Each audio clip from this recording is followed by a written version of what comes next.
안녕하세요. 조대훈입니다. 지난 한 주 동안 행복한 시간 보내셨습니까? 그리고 어제 실시된 4.5 재보궐선거 여러분 어떻게 보셨습니까? 저는 어제 최종 결과를 보고 간단하게 이 분석 글을 좀 쓰고 자느라고 새벽 2시를 넘겨서 일을 끝냈습니다. 일단 결론부터 말씀드리면 제가 예상했던 것보다 국민의힘이 더 큰 괴멸적 타격을 입었다. 그리고 정말 민심이 무섭구나 하는 것을 저는 다시 한번 느낄 수가 있었습니다.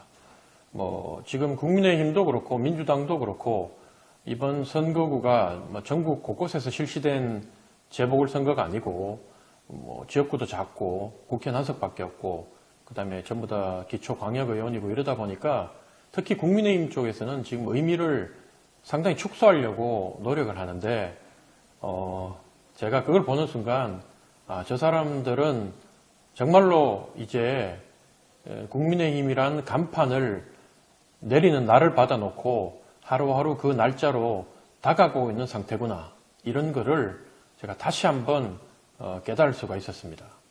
민주당은 현재 표정관리에 들어갔죠. 왜냐하면 전주을 선거구 같은 경우에는 민주당에서 공천한 이상직 전 의원의 과실 때문에 선거가 다시 치러진 상황에서 민주당이 울산 남구 그 지역구가 이제 김기현 의원이 당 대표가 당협위원장으로 있는 그래서 김기현이 공천한 남구 의원이 이번에 민주당한테 패배하고 거기서 이재명 승리하고 했기 때문에 이재명 입장에서는 너무너무 지금 속으로 쾌재를 부르고 있겠지만 현재 자신에 대한 안티 여론도 많고 또 법적인 문제도 남아있고 하기 때문에 애써 이 부분에 대해서 크게 자화자찬하지 않고 차분한 가운데 어쨌든 전열을 가다듬고 있는 분위기입니다. 그래서 이게 사실은 이 지방선거 특히 그 재보궐선거가 지금 이번에 실시된 재보궐선거가 왜 중요하냐면 이게 딱 내년 총선 1년 앞두고 실시된 재보궐선거거든요. 1년 이 통계를 이렇게 보면 역대 선거에서 총선 직전에 1년 앞두고 실시된 재보궐선거의 결과가 그대로 그 다음 총선에 반영되어 나타나는 경우가 대단히 많았습니다. 거의 되풀이 됐다고 보는 게 맞습니다. 그런 의미에서 봤을 때는 현재 국민의힘이 최근 딱 10개월 전이죠. 작년 6월달 선거에서 전국을 휩쓸다시피 했고 또 이번 재보궐선거가 실시된 전북 지역에서도 군산과 전주에서도 전부 다 후보들이 15%를 다 넘겼어요. 심지어 조배숙 전북도지사 후보 국민의힘에서 공천한 조배숙 후보는 19.13%라는 20%에 근접하는 그 득표율을 올리기까지 했는데 이번에는 여러분 보셨다시피 전주을에서는 8% 그리고 그다음에 군산시의회 기초의원도 9.8% 결국 10%를 못 넘겼죠. 그러니까 현재 전북의 민심이 국민의힘은 10%를 넘기지 못하고 7, 8, 9 요 정도 사이에서 이 여론이 고착화되어 있다.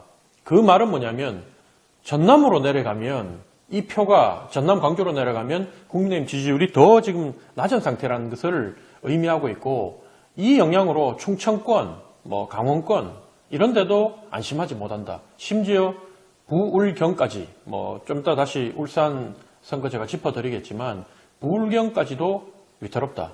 저는 그렇게 지금 분석을 하고 있습니다. 그래서 국민의힘 한마디로 됐다. 지금 큰일 났다. 이렇게 제가 만약에 당 안에서 지도부에 영향을 줄 수 있는 자리에 있다면 그렇게 강한 톤으로 우리가 정신 차려야 된다고 얘기를 할 텐데 국민의힘은 오늘 기자들이 마이크 대면서 어떻게 생각하냐 그러니까 중원인 충청도에서 이겼지 않느냐. 그러니까 이 사람들이 얘기하는 거는 이제 청주 상당구죠. 예. 청주 상당구 청주시의원 기초의원 얘기하는 건데 거기서 이제 국민의힘이 이기긴 이겨요. 이기는데 퍼센트를 48.38%를 얻었고 민주당이 40.63%를 얻습니다. 근데 실제로 이 내용도 여기 이겼다고 얘기하는 것도 세부 내용으로 들어가면 무소속 후보가 한 명 더 있어요. 그 후보가 거의 이제 그 9% 가까이였죠. 근데 그 후보가 누구냐면 직전에 민주당을 탈당해서 이번에 공천에 불복하면서 출마한 사람이기 때문에 표가 이제 나눠진 거예요, 사실은. 정상적으로 투표를 민주당이 단일 대우를 형성해서 충북 청원에서 이렇게 붙었다면 이번 이 청주시 의원 선거에서도 국민의힘이 승리를 장담할 수 없었다. 그런 상황인데도 애써 이제 뭐 딴 건 내세울 게 한 군데도 없으니까 이거라도 지금 내세우고 있는 상황입니다. 하나하나 선거구를 이제 제가 좀 짚어드리면 사실 울산 교육감 선거 같은 경우에 저는 큰 충격이었어요. 왜냐하면 울산 교육감 같은 경우에는 당선된 천창수 교육감 당선자가 사실은 작년 12월 달에 심장마비로 사망한 노키 전 교육감의 남편분이거든요. 근데 사실 이분은 부인한테 가려져 가지고 이 정치 활동을 거의 하지 않은 안 했다고 봐야 되겠죠, 아예. 그러니까 무명의 신인입니다. 근데 이분이 공약이 있으면 얼마나 있고 실력을 보였으면 얼마나 보였겠어요. 보인 게 하나도 없다는 거죠.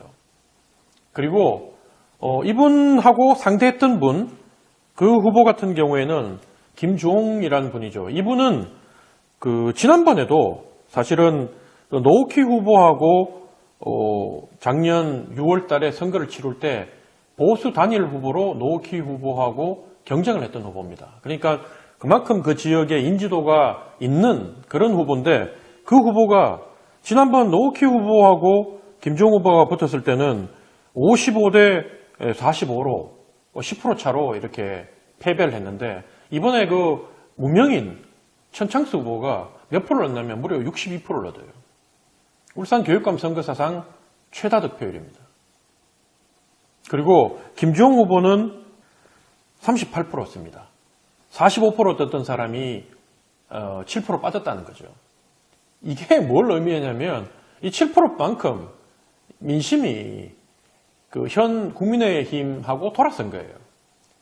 천창수 후보의 능력을 보고 찍은 것도 아니고 노키 후보에 대한 노키 전 돌아가신 울산 교육감에 대한 동정표로 선거가 치러졌다 하더라도 이 정도는 아니라는 거죠. 겨우 이긴 정도가 나와야 되는데 아예 노키 후보보다 표가 무명인 남편이 7%를 더 받고 그 7%만큼 김주홍 후보가 표가 빠졌다는 것은 중도층 7%가 울산에 있는 중도층 7%가 국민의힘에 돌아섰다.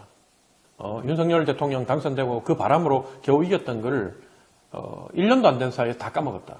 그래서 만약에 내일 총선이 치러진다면 울산은 제가 봤을 때 반타작도 쉽지 않다. 특히나 이게 더 충격적인 것은 아까 말씀드린 것처럼 울산 남구 교육감 선거뿐만 아니라 남구 구의원 선거에서도 사실은 민주당 후보하고 국민의힘 후보하고 1대1로 붙어서 국민의힘 후보가 패하고 민주당 후보가 당선이 됐습니다. 사실 이 부분 같은 경우에는 두 가지 면에서 참 놀라운 게 뭐냐면 불과 10개월 전에 선거를 했을 때는 여기가 이제 기초 선거구제니까 1인 한 지역에서 2명의 당선자를 뽑는 지역이거든요. 근데 여러분 아십니까? 수도권에서는 그게 상상이 잘 안 되는데 대부분의 대구 경북이나 부울경 같은 데도 2인 선거구, 심지어 대구 경북 같은 경우에는 3인 선거구, 한 지역구에서 3명을 뽑는데도 깡그리 국민의힘 후보가 뽑히는 게 태반이에요. 가끔 무소속 한 명 들어가고. 근데 여기도 마찬가지로 울산 남구도 10개월 전에 치렀던 선거구에서는 2명 다 기초의원이 국민의힘이 당선됐는데 1등, 2등으로. 근데 지금 민주당하고 1대1로 붙어가지고 나머지 국민의힘 후보가 탈당해가지고 출마하고 이런 것도 아니고 그냥 정말 1대1로 진검승부를 했는데 여기서 표가 갈라지기를 민주당 50.60, 국민의힘 49.39. 충격이죠. 이 지역 더 충격인 게 뭐냐면 이 지역이 다른 누구도 아닌 김기현 당대표 지역구라는 겁니다. 그러니까 민심이 돌았어도 단단히 돌았었고, 저는 이 상황을 어떻게 보냐면, 울산 시민들이 뭐 딴 거 볼 거 없이 이번 투표는 국민의힘을 심판하는 오만하고 무능한, 그리고 국민을 졸로 보는 국민의힘을 우리도 졸로 만들어주겠다. 이런 마음으로 국민들이 투표장에 가서 국민의힘의 반대당을 뭐 후보가 누구든, 그리고 또 당이 뭐든 어쨌든 국민의힘을 가장 심판할 확률이 높은 사람과 당을 보고 표를 몰아찍은 거다. 근데 상황이 이름에도 국민의힘은 알고 있으면서도 저러는 건지, 아니면 이런 상황도 모르고 저렇게 얘기를 하고 있는 건지 모르겠지만 애써 이 선거의 의미를 축소하고 있다, 현재. 그리고 전주을 국회의원 선거, 여기도 참 그 흥미진진한 곳이었는데 여기도 참 제가 봤을 때 기가 찼어요. 평상시에 우리가 여론조사가 여기 전주울 지역에 2번 돌아갔는데, 그 돌아간 그 여론조사에서는 국민의힘 후보가 한 번은 13%를 받고 한 번은 10%를 받아요. 근데 실제 뚜껑을 열어보니까 8%. 그리고 여기 당선자가 진보당이죠. 우리 보수 지지자들이 봤을 때, 대구 경북에서 봤을 때는 진보당이 누구냐면 그 빨갱이라고 얘기하는 통진당 후예들이거든요. 당대표도 옛날에 김재현 그 전 국회의원, 통진당 의원, 그 머리 빡빡 깎고 이래 나왔던 그 여성 의원 있지 않습니까? 젊은 분. 뭐 그분이 지금 당대표를 맡고 있는데, 사실은 이번 선거 제가 전주에 2번 가서 이 선거 분위기를 볼 때, 사실은 민주당이 여기가 자기들 귀책사유 때문에 이제 선거가 치러지다 보니까 여기에 후보를 안 냈죠. 하지만 여기에 민주당 그 완주 군수를 2번 하신 분, 이분이 여기에 이제 무소속으로 탈당해서 출마를 하고 민주당 이사들이 다수가 출마를 했어요. 거기다가 박지원 전 국정원장 같은 경우에도 그 내려가서 이 완주 군수했던 분의 손을 들어주면서 이 사람 찍어달라고 얘기를 했고, 그리고 민주당 후보들은 진보당 후보를 어떻게 공격했냐면 빨갱이 프레임을 걸었어요. 그러니까 우리가 봤을 때는, 보수가 봤을 때 민주당도 빨갱이라고 보는데, 민주당은 사실은 국민의힘하고 비슷한 모습의 행태를 보이는, 거기도 수구정당이고 거기도 보수정당이에요. 그러니까 민주당도 급하니까 진보당 후보가 되면 그걸 비타면 이제 미군 철수하라 그럴 것이고, 뭐 북한이 어쩌고 얘기할 것이다. 이런 사람을 국회의원으로 뽑아도 되겠냐, 이렇게 대대적으로 색깔론이 돌았음에도 불구하고 여론조사에서는 이 진보당 후보가 30% 중반대를 했는데 이번에 39% 거의 40% 육박했죠. 그러니까 주민들이 단결해서 진보당 후보를 찍었다는 겁니다. 제가 이 전주 사람들, 전주 유권자들, 완산구죠, 정확하게는 완산구 유권자들하고 대화를 해보고 또 선거에 임하는 분들의 그 인터뷰 기사를 보니까 이분들이 하는 말이 뭐냐면, 첫 번째, 민주당이 후보를 제대로 냈으면 제대로 된 사람을 공천해서는 이런 일이 없었다. 그러니까 민주당이 밉다는 거예요. 어쩔 수 없이 국민의힘을 찍어줄 수 없었기 때문에 민주당을 찍어줬지만, 그래서 지난번에 62%나 찍어줬는데도 민주당이 이따위 짓을 하는 거 보니까 민주당 밉다.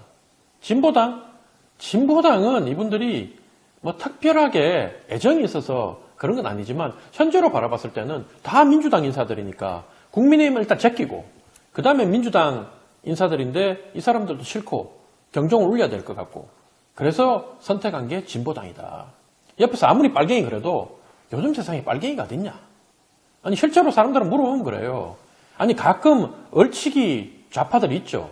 북한하고 뭐 좀 이상적인 자기만의 그 공상적인 통일관을 갖고 북한하고 접촉하고 뭐 이런 사람들이 있지만, 이번에 제주도에서도 줄줄이 뭐 민주노총하고 그 진보당 쪽 사람들 구속되고 있지 않습니까? 뭐 그 국가보안법으로. 근데 거기에 사람들이 더 이상 연연하지 않는다. 도리어 그 민주당에서 제기하는, 진보 좌파 쪽에서 제기하는 토착 외교로는 국민들한테 이게 먹히는데, 더 이상 그 색깔론, 빨갱이로는 아무리 해본들 역풍마 불지. 원래 국민의힘을 골수 지지하는 25% 내지 30%, 이분들한테는 더 이분들의 뭐 전의를 불태워서 투표를 높일 수는 있지만, 더 이상 빨갱이가 떴고 뭐 공화사건 만들어가지고 선거 직전에 터뜨리고 그러면 도저히 역풍이 불 거다. 그걸 확인시켜준 대표적인 케이스가 이번 진보당 전주을에서의 당선이 아닌가. 저는 그런 생각이 들었습니다. 그리고 이 하나 더 참 기가 막힐 내용은 뭐냐면, 여러분 안혜욱이라고 들어보셨어요? 이번에 전주 5월에 출마했던 안혜욱 씨. 사실은 그분이 누구냐면, 뭐 때문에 유명해졌냐면, 김건희 여사 줄리다. 이거를 최초로 얘기해가지고 전국적으로 인지도를 쌓은 사람이에요. 사실 그분 얘기하는 걸 제가 몇 번 봤는데, 사실은 제가 이런 말씀 드려요. 그렇지만 온전한 사람으로 저는 안 보이더라고요. 하는 내용, 주장하는 내용 이렇게 들어보면 우리 쪽에서 바라봤을 때는 그게 사실인지 아닌지를 떠나서 그분이 말하는 태도나 또 주장하는 내용 이런 모든 것들이 정상적인 정치를 할 분으로 안 보였는데, 이번 재보궐선거 전에 몇몇 분이 제 페이스북에 댓글 달면서 자기는 안혜욱 후보가 과연 몇 프로를 받느냐 여기에 주목하고 있다. 이분이 국민의힘 후보보다 더 받을지 아닐지 여기에 주목하고 있다. 그래서 저는 솔직히 말해서 그 댓글 달면서 그런 일이 있겠냐. 안혜욱 후보가 만약에 국민의힘에서 그렇게 최고위원회에서 밀고 최고위원회까지 전주 가서 얘기하고 각종 공약으로 이렇게 포장해준 김경민 후보를 만약에 끊는다면 그건 정말 국민의힘 문 닫아야 된다. 벼랑 끝에 서는 거다. 라고 얘기를 했는데 참 제가 정말 상상을 못했던 결과가 났습니다. 안혜욱 후보가 10%, 그 다음에 국민의힘 김경민 후보가 8%. 그래서 국민의힘 후보는 4등도 아니고 결국 총 7명 중에 5등을 하죠. 5등. 그리고 안혜욱 후보가 3등을 하고. 그 말은 뭐냐면 전주 사람들이 전부 다 이상한 사람들이라서 안혜욱을 찍었냐. 그게 아니에요. 제가 말씀드린 것처럼 전주에 있는 분들 중에 정말 일부지만 10%의 국민들이 안혜욱 씨를 찍었을 때는 그래, 안혜욱을 찍어야지 국민의힘 후보를 더 조롱하는 결과가 날 것이다. 이미 당선은 진보당이 된 거고 아니면 민주당 후보가 되든지 누가 되는데 그거 관심 없고 우리는 거기에 찍은 10%의 유권자들은 내 목표는 안혜욱을 통해서 이 국민의힘을 조롱하는, 안혜욱만도 못하는, 정말 우리가 봤을 때는, 우리 보수 쪽에서 봤을 때는 정말 정상적이지 않은 저 사람도 니들이 하는 행태, 국민의힘 니들이 하는 은행과 행태, 니들의 당의 모습은 저 사람보다도 더 정상이 아니라는 것을 그분들이 보여주려고 했던 게 아닌가. 보복투표죠, 보복투표. 응징투표. 저는 그런 생각이 들었습니다. 그리고 나머지 지역구도 지금 간단하게 짚어드리면 세세하게 보면요. 포항 같은 경우에 국민의힘 물론 당선됐죠. 근데 1대1로 무소속 후보가 붙어가지고 무소속 후보가 41.50이 나더요. 이것도 국민의힘한테는 참 뼈아픈 거고, 그리고 도의원 선거 같은 경우에 구미 같은 경우에 이번에 국민의힘하고 민주당하고 붙어가지고 1대1로 붙어서 민주당이 35%를 득표합니다. 물론 떨어졌죠. 기자들, 수준 안 되는 기자들은 여전히 높았던 지역주의 벽, 이렇게 얘기를 하는데, 그건 정말로 수준이 안 되는 기자고, 아니면 의도를 갖고 쓰는 기자고, 저는 이 35%를 볼 때, 대구, 경북도 지금 많이 변하고 있구나. 지역주의 벽을 깨려고 많이 하구나. 현 정부의 경고를 많이 날리구나. 사실, 구미가 만만치 않은 도시거든요, 여기가. 대구, 경북 중에도 많이 깨인 도시, 포항, 구미, 이런 데는 많이 깨인 곳이에요. 경산, 이런 데는.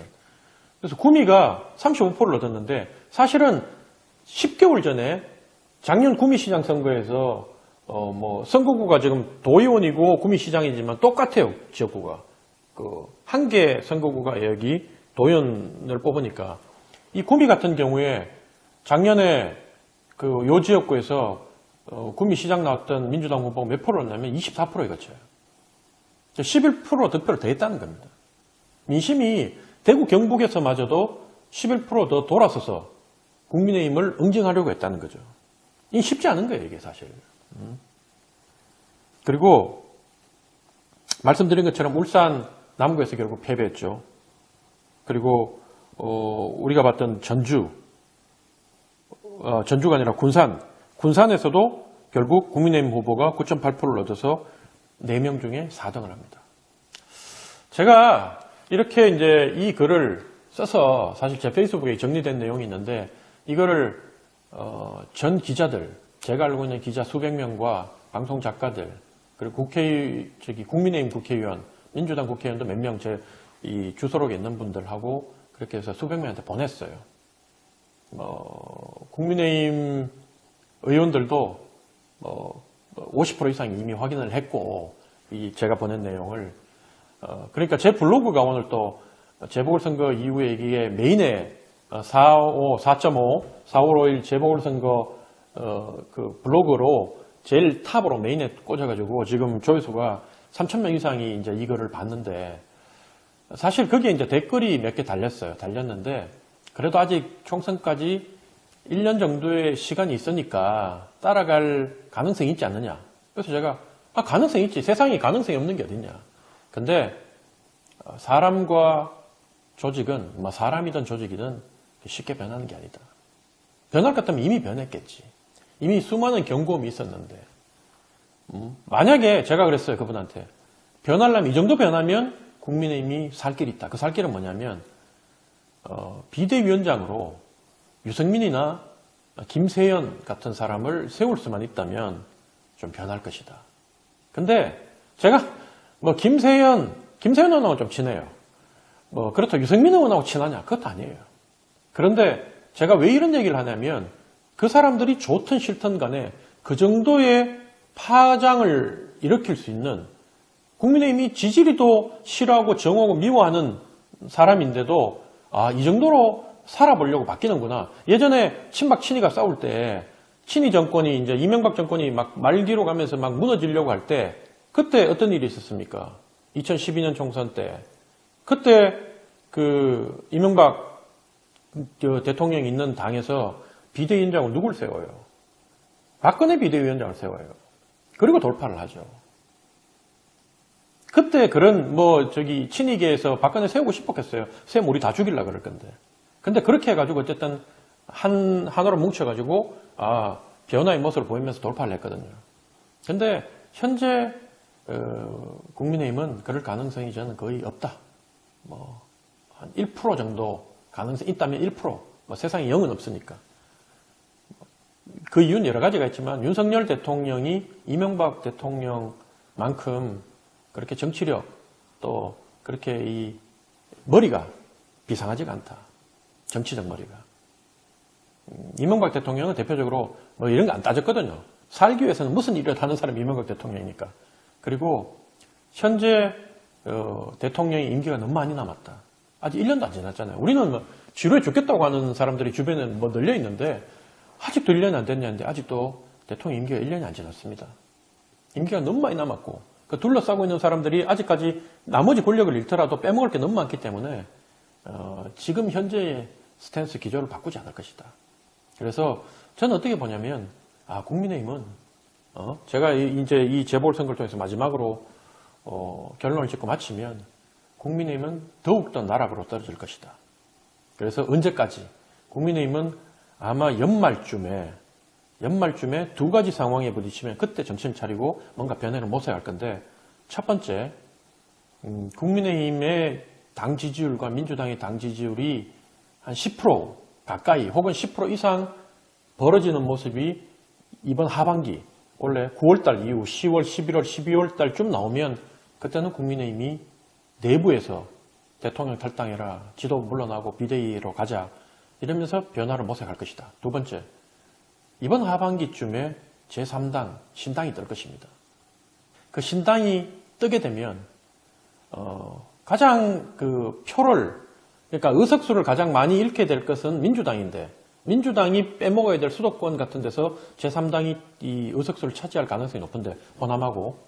근데 그 말은 국민의힘은 이제는 영남과 강남 빼놓고는 100석도 지키기가 힘들다. 신당이 출연하면 국민의힘은 어쨌든 신당 출연해서 국민의힘 표를 갉아먹기 때문에 영남, 강남 빼놓고는 붙어볼 것 없이 다 깨질 것이다. 그때 가면 국민의힘이 뭔가 변화를 모색할 것이다. 그전까지는 아니다. 예, 오늘 좀 좋은 소식을 전해드려야 되는데 이런 소식밖에 전할 게 없고요. 그리고 이런 얘기를 저 말고는 할 수 있는 사람이 없기 때문에 조대현 TV를 바라보는 몇 명의 우리 지지자들이라도 대부분 보수 지지자들인데 합리적인 여러분들한테 제가 이 상황을 말씀을 드리는 겁니다. 오늘 방송 여기서 마치고 다음 주에는 또 더 좋은 더 신선한 내용으로 여러분들 찾아뵙도록 하겠습니다. 고맙습니다.